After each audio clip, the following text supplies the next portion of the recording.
लोकसभा 2024 के चुनाव में एक दूसरे के ऊपर पक्ष विपक्ष तंज कस रहे हैं और हमलावर भी हैं। तो वहीं पर हमारे साथ में इस वक्त हैं प्रख्यात समाजवादी चिंतक दीपक मिश्रा। उनसे जानेंगे आखिरकार ये लड़ाई किसके बीच में है और आखिरकार क्यों है इतना घमासान। दीपक जी, आपका बहुत बहुत स्वागत है। हमारे दर्शकों को बताइए, जो देख रही है ऑन स्क्रीन, किस तरह से ये सभी चीजें घमासान, पक्ष विपक्ष एक दूसरे पर हमलावर है, तंज भी कस रहा है, बता रहा है शहजादे शहजादे शहंशाह, और कहां तक की लड़ाई किसके से किसके बीच में आप देखते हैं।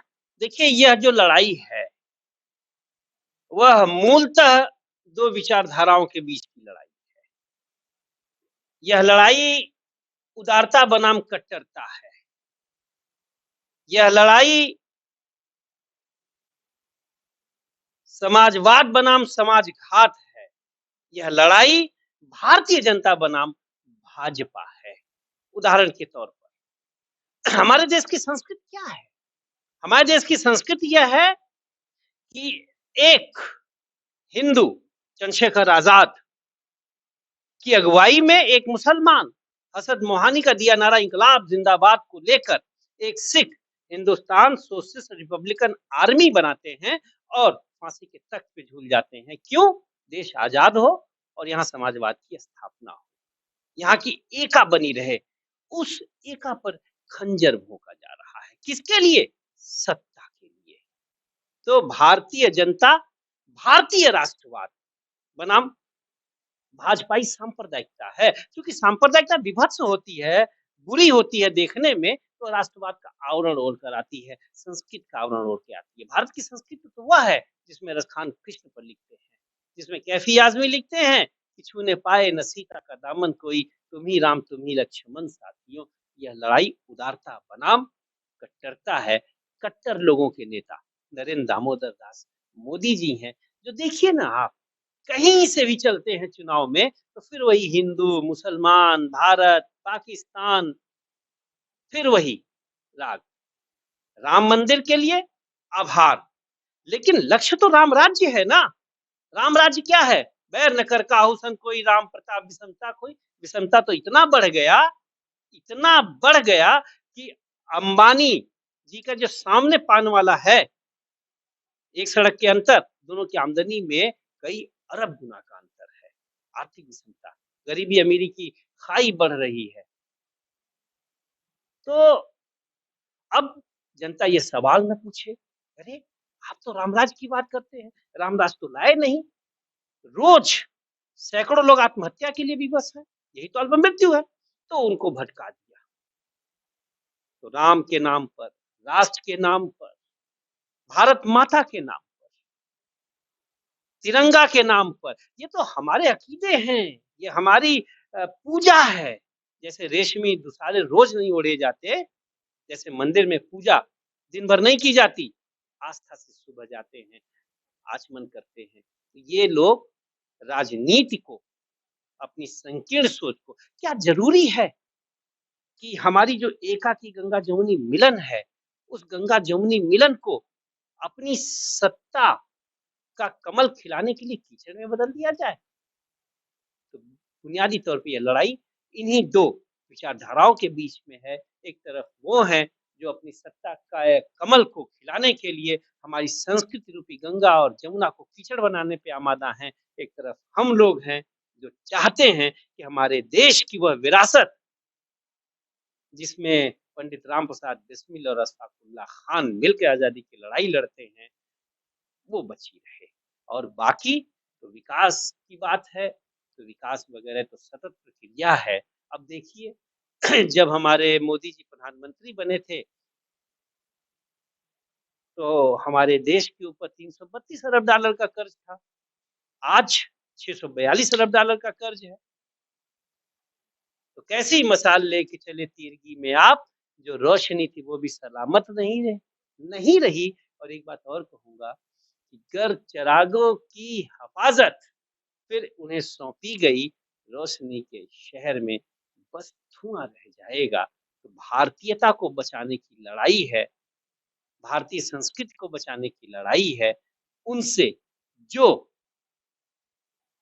भाजपाई कहे जाते हैं। दीपक जी, एक सवाल हमारा ये है कि जैसे भारतीय जनता पार्टी अपने आप को राष्ट्रवाद से जोड़ती है, तो क्या लगता है आपको राष्ट्रवाद पर उतना खरा भारतीय जनता पार्टी उतरी कि नहीं उतरी? राष्ट्रवाद की कसौटियों पर, राष्ट्रवाद की मान्य कसौटियों पर भारतीय जनता पार्टी पूरी तरीके से विफल रही है। मैं तो यहां तक कहने से जरा भी नहीं हिचकूंगा कि भारतीय जनता पार्टी को राष्ट्रवाद से कोई लेना देना ही नहीं है। भारतीय राष्ट्रवाद आक्रामक नहीं है। भारतीय राष्ट्रवाद समावेशी है और भाजपा की पूरी नीतियां आप देखिए वह समावेशी नहीं है और आक्रामक है। भारतीय राष्ट्रवाद तो भारतीयता की न बात करेगी। भारत की परिधि में रहने वाला हर व्यक्ति, चाहे वो हिंदू हो, चाहे मुसलमान हो, चाहे सिख हो, उसे भारतीय राष्ट्रवाद अपना मानती है। क्या यह हमारे देश के अल्पसंख्यकों को अपना मानते हैं? नहीं मानते हैं। आप देखिए, अगर अपना मानते फिर वही हिंदू, वही मुसलमान, फिर वही अल्पसंख्यक, फिर वही वो। भाई भारतीय राष्ट्रवाद भारत में समाजवाद के साथ आगे बढ़ा। जैसे सुभाष चंद्र बोस, क्या आप उन्हें राष्ट्रवादी नहीं मानते? उनसे बड़ा राष्ट्रवादी कोई है क्या?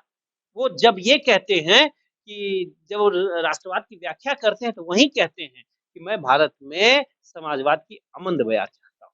हमारे राष्ट्रीय आंदोलन में अपना सर्वस्व होम करने वाले राम मनोहर लोहिया उतने ही बड़े समाजवादी चिंतक। चंद्रशेखर आजाद, भगत सिंह ने हिंदुस्तान सोशलिस्ट रिपब्लिकन आर्मी बनाई, लक्ष्य समाजवाद। तो भारत में राष्ट्रवाद समाजवाद एक दूसरे के पूरक पर्याय प्रतिनिधि हैं और भारतीय जनता पार्टी जिस तरीके से समाजवाद के खिलाफ बोलती है, मुझे लगता है कि वह राष्ट्रवादी नहीं हो सकती। जैसे भारत माँ की दो आंखें हैं, वैचारिक रूप से एक राष्ट्रवाद, एक समाजवाद, ये भारत माँ का नाम लेते हैं। अगर राम भक्त हैं, शिव भक्त हैं, तो मुझे यह बताया जाए कि राम राज लाने के लिए भाजपा ने क्या किया। अपनी अमीर परवर नीतियों से वह रामराज के खिलाफ जा रही है। और अगर ये शिव की बात करते हैं, भारतीय राष्ट्रवाद, भारतीय संस्कृति के रामकृष्ण शिव आयाम है 3। लोहिया ने रामकृष्ण शिव लिखा है। तो कैलाश आज भी चीन के कब्जे में है। उसको भारत वापस लाने के लिए कोई प्रयास किया? भारत माता को संयुक्त राष्ट्र की सुरक्षा परिषद की स्थायी सदस्यता दिलाने के लिए कोई प्रयास किया? हमारे प्रधानमंत्री कहते हैं कि हम सबसे सशक्त हैं। अच्छी बात है, हम चाहते हैं कि हमारा प्रधानमंत्री सशक्त हो, लेकिन उस सशक्तता का लाभ, उस सक्षमता का लाभ, उस सामर्थ्य का लाभ हमारी भारत माता को क्यों नहीं मिल रहा है? हमारी हिंदी को क्यों नहीं मिल रहा है? हमारे देश की गरीब जनता को क्यों नहीं मिल रहा है? हमारा पासपोर्ट तो आज भी कमजोर है। तो इसलिए भारतीय जनता पार्टी का राष्ट्रवाद से न कोई सरोकार है। अब कभी आपने देखा इधर की भाजपा ने कभी स्वदेशी की बात की? पूरी की पूरी अर्थव्यवस्था तो बहुराष्ट्रीय कंपनियों के हवाले कर दी। तो मैं कैसे उम्मीद करूं? मैं उस आरएसएस से राष्ट्रवाद की उम्मीद कैसे करूं जिनका नाम तक आंग्ल भाषा में है? इसलिए अब सिर्फ भाजपा सत्ता पाने की एक एजेंसी बन के रह गई है। अब यह राष्ट्रवाद की महत्वपूर्ण अभिकरण नहीं।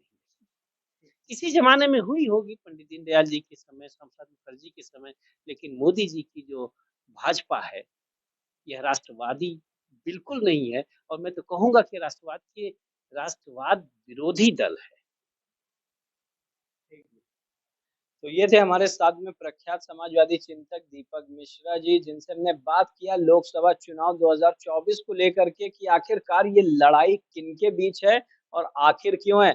तो उन्होंने बहुत ही खूबसूरत अंदाज में, शायराना अंदाज में बताया कि जिस तरह से उदारता और कट्टरता के बीच ये लड़ाई है, और वह लड़ाई बखूबी जमीनी स्तर पर कौन लड़ रहा है ये आम जनता को भी मालूम है, क्योंकि देश के स्वतंत्रता सेनानी आखिरकार क्या चाहते थे और उनका सपना क्या था, और आज की सत्तासीन पार्टियां क्या कर रही हैं, ये एक सोचनीय विषय। आप देखते रहिए एचटी न्यूज नेटवर्क। सहयोगी प्रदीप के साथ मैं अमित कश्यप, लखनऊ से।